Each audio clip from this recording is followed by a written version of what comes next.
Some people can leave a completely normal conversation feeling exhausted. Nothing dramatic happened. No argument, no bad news. But while everyone else was simply talking, their mind was tracking everything. A change in tone, a delayed answer, a smile that disappeared too quickly. The moment one person became quieter. The moment another person tried a little too hard to seem relaxed. Part of them was in the conversation. Another part was watching the conversation. And sometimes a third part was watching themselves. If that feels familiar, this is the psychology of people who are too aware. But the first thing to understand is important. Too aware is not a clinical diagnosis. It does not mean someone has a supernatural ability to read people. It is better understood as a pattern that can involve several different psychological processes: sensory sensitivity, hypervigilance, rumination, self-monitoring, empathy, and a strong tendency to search for meaning. And here is the paradox. A person can notice more than most people and still misinterpret what they notice. That distinction changes everything. Some people really do appear more sensitive to subtle information. Psychologists use the term sensory processing sensitivity for a personality trait linked with stronger responsiveness to environmental and emotional stimulation. People high in this trait may notice small changes, process experiences deeply, and become overwhelmed more easily when there is too much input. That is not the same thing as being anxious. It is not the same thing as trauma. And it is not a disorder, but another form of intense awareness can develop for a very different reason. Sometimes the mind learns to scan because scanning once helped it feel safe. Imagine growing up around emotional unpredictability. You never know whether the person walking through the door will be warm, distant, irritated, or explosive. Nobody gives you a schedule. Nobody explains the rules. So you learn the rules yourself. You learn the sound of a certain step in the hallway. You learn what a short answer means. You learn which facial expression comes before conflict. You learn when to speak, when to stay quiet, and when to disappear into another room. Over time, your attention becomes predictive. That is much closer to hypervigilance. Hypervigilance is a heightened state of scanning for possible threat. It is often discussed in connection with trauma and anxiety, although it can appear in other contexts too. The key idea is not that the person became magically perceptive. The key idea is that ambiguity became expensive. If missing one emotional signal used to lead to pain, your nervous system has a reason to stop ignoring small signals. Then adulthood arrives, but the scanner does not automatically retire. A friend texts, "Can we talk later?" That is all, 5 words. But the mind does not receive 5 words. It receives a problem to solve. Why later? Why not now? Did I do something? Was the message colder than usual? Why did they use a period? They never use a period. Within seconds, one message has created 10 possible futures. And this is where high awareness stops feeling like perception and starts feeling like surveillance. The person is not only experiencing life, they are monitoring it. At dinner, they notice who interrupts whom. They notice who avoids eye contact when one name is mentioned. They notice when laughter sounds genuine and when it sounds polite. They notice that someone who normally talks with their hands suddenly becomes still. None of those details are imaginary. The problem begins when every detail demands an explanation. Psychology has a useful word here: rumination. Rumination is repetitive thinking that keeps circling the same concern without necessarily producing a useful decision. Brain imaging research has connected rumination with systems involved in self-referential thought, including parts of the default mode network. But it would be too simplistic to say that overly aware people have a brain network that is simply always on. The more defensible point is this: some minds have difficulty disengaging once a socially or emotionally important question has captured attention. So the conversation ends. Everyone goes home, but their mind keeps the meeting open. What did she mean by that? Why did he hesitate? Did I make things awkward? Should I have answered differently? Was that joke actually aimed at me? The event is over. The analysis is not. And that creates one of the strangest forms of exhaustion. The body may be sitting on a sofa while the mind is still inside a room that no longer exists. Then the camera turns inward. People with intense self-awareness do not only analyze other people, they often analyze themselves with the same precision. Psychologists call the ability to think about your own thinking metacognition. It is an important human capacity. It helps us learn, reflect, correct mistakes, and understand our own mental processes. But useful reflection can quietly become constant self-monitoring. You tell a story at a party and people laugh. For 1 second you enjoy it. Then the review begins. Did I talk too much? Was I trying too hard? Did that sound arrogant? Why did I say it that way? Did I laugh too loudly afterward? Now you are no longer fully inside the moment. You are watching yourself perform the moment. That is an important difference. Healthy reflection asks, is there something useful I can learn? Rumination asks the same question 20 times after the available evidence has run out. One produces information, the other produces more surveillance. This is why someone can be extremely self-aware and still feel strangely disconnected from themselves. They know every thought they are having.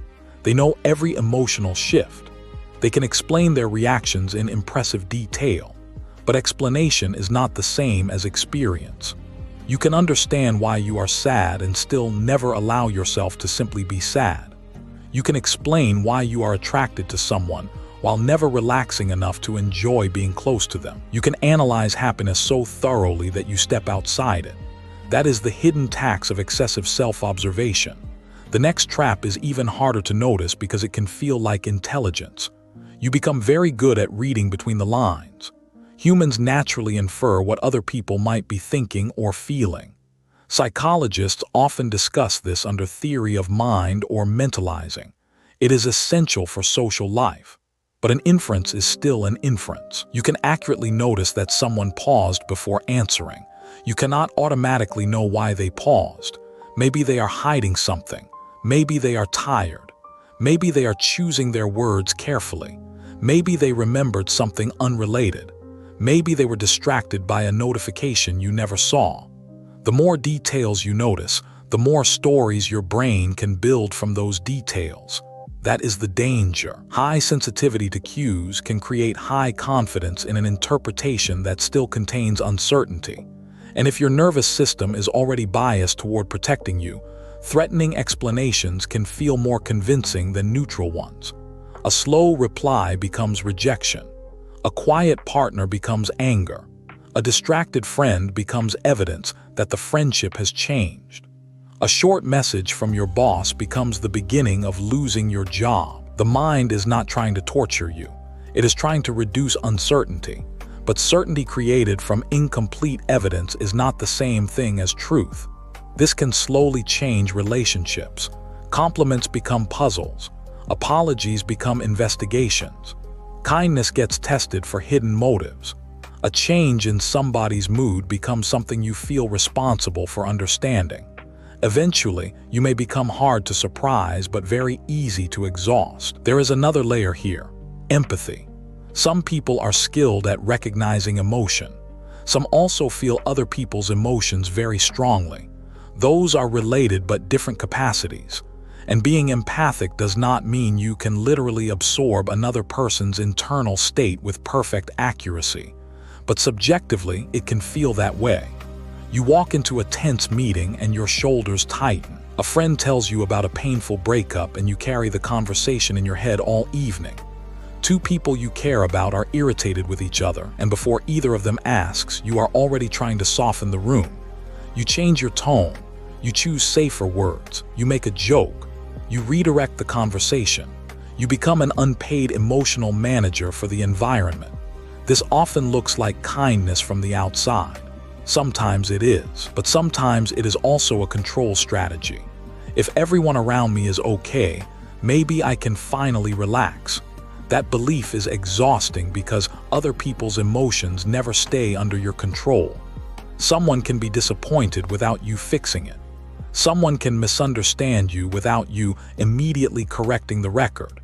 Someone can be anxious without you becoming responsible for their nervous system. This is one of the boundaries highly aware people often need most. Understanding another person is not the same as managing them. Then awareness moves into the body. There is another psychological concept called interoception. It refers to how we perceive internal bodily signals such as heartbeat, breathing, tension, hunger, warmth, or discomfort. The relationship between interoception and anxiety is more complicated than social media often makes it sound. Research does not support a simple rule that anxious people are always more accurate at detecting bodily signals. What does appear important is how much attention people give those sensations and how they interpret them. Imagine your heart is beating faster because you rush to catch a train. One mind says, "I just ran." Another mind says, "Why is my heart doing that?" Then attention locks onto the heartbeat. The sensation becomes more noticeable. Concern increases. Arousal increases. The heartbeat feels even stronger. Now the person is not just feeling a body sensation.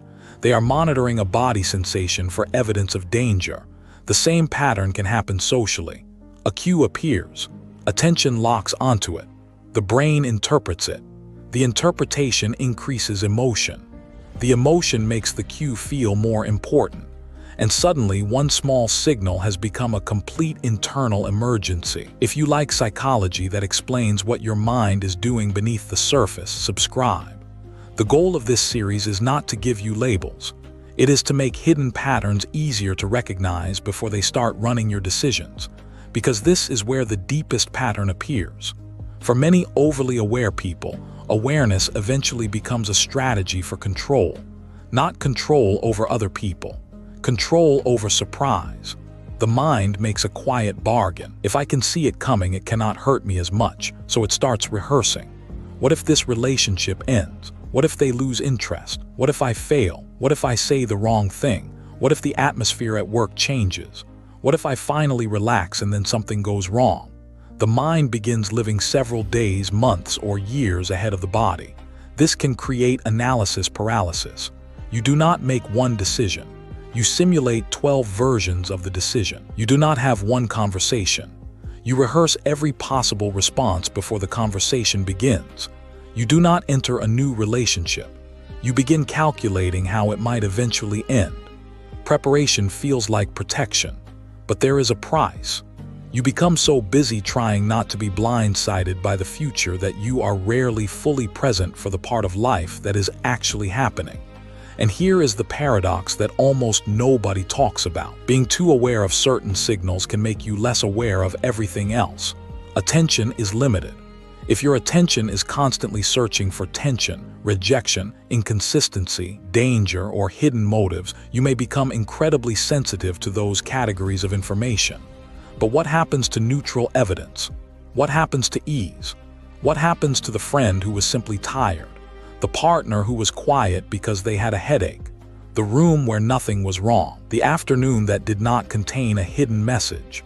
A protective mind can become so efficient at finding possible threats that calm starts to feel suspicious. So what do you do without becoming numb, careless, or naive? You do not need to destroy awareness. You need to change your relationship with it. Start with one distinction. Observation is not interpretation. "He looked away when I said her name" is an observation. "He is definitely hiding something" is an interpretation.